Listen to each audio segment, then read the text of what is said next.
I find an advisor, maybe it's somebody that I know has used them before. So word of mouth is a great way to find an advisor.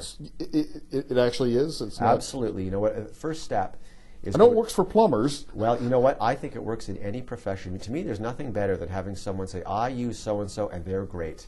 Here's why I like them. And if the reasons resonate with you, then you give them a call. So you would ask your friends, your relatives, any business associates, contacts. Just say, oh, you know, if it comes up in a financial conversation comes up, ask them, do they have an advisor, A, and B, would you recommend them? You know, and if they say, well, I don't know, then don't bother. But if they say, this person is really good, ask them why, and I think you've got a great head start towards finding a good person.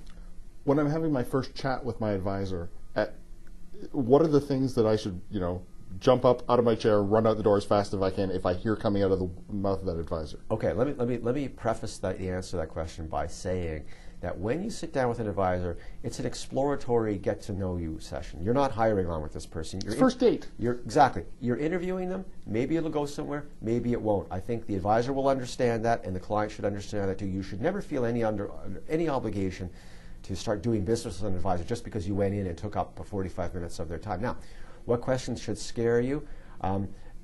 Baffle gab and blowing smoke on the subject of fees.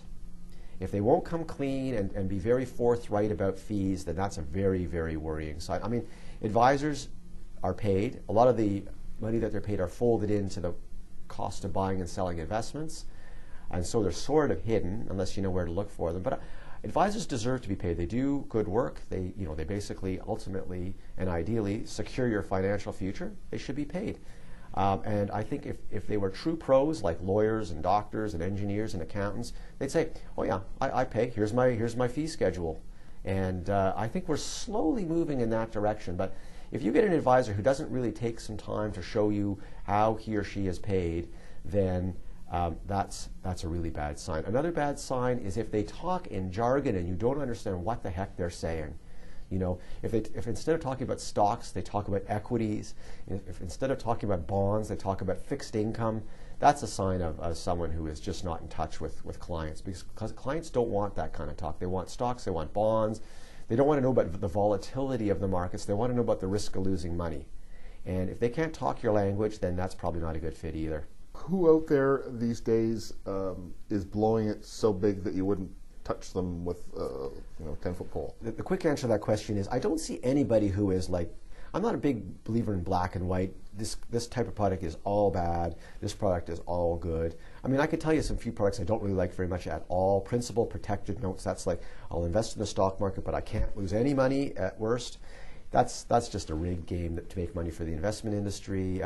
They had these products called life cycle funds. You would invest in this package of mutual funds, and over time, it would automatically get more conservative as you got towards retirement. Well, a lot of these blew their brains out in the market crash of 2008-09, and they've completely gone off the rails. So those are some examples of products that I have no use for. I think some negative publicity is sort of sticking to the mutual fund industry these days. They seem to be, a lot of people seem to, they're sort of a punching bag for dissatisfaction with the investment industry and the investing environment overall. And it's very trendy to say, well, mutual funds have had their day and exchange traded funds are a much better bet. But I think mutual funds have their role. They're a very, very accessible and sensible way for many people to invest, but you have to be an educated consumer of these things because there's so much junk out there. And to illustrate how much junk in there, I pulled out what I called 6 crummy mutual funds that give the mutual fund industry a bad name. You can buy the book and read the specific names. But the idea is that you have to be careful. You can't just go picking mutual funds off the rack. It's not like going and buying toothpaste, where they all have fluoride. They're all going to be more or less okay for you. With mutual funds, there's some out there that do nothing but make money for the fund companies, and they leave you with next to nothing. So mutual funds, yes. All mutual funds, no. Be very, very picky. And even in a company that's got a good name, absolutely, they have their own dogs. Absolutely, never trust the company name. You see, the problem with the mutual fund industry is that every company has to be all things to all people, and they've got a million different versions of their funds. I mean, in the book, I list some of my peeves with the fund industry, and one of them is they have too many funds and too many variations on their funds. So the clutter is stunning. But the downside of it is that it covers up a lot of their good products. They're swamped by all the bad stuff. So never deal only with one fund company. Cherry pick. Say, okay, I see they have a good Canadian equity fund, a fund that invests in the Canadian stock market. I'll like that.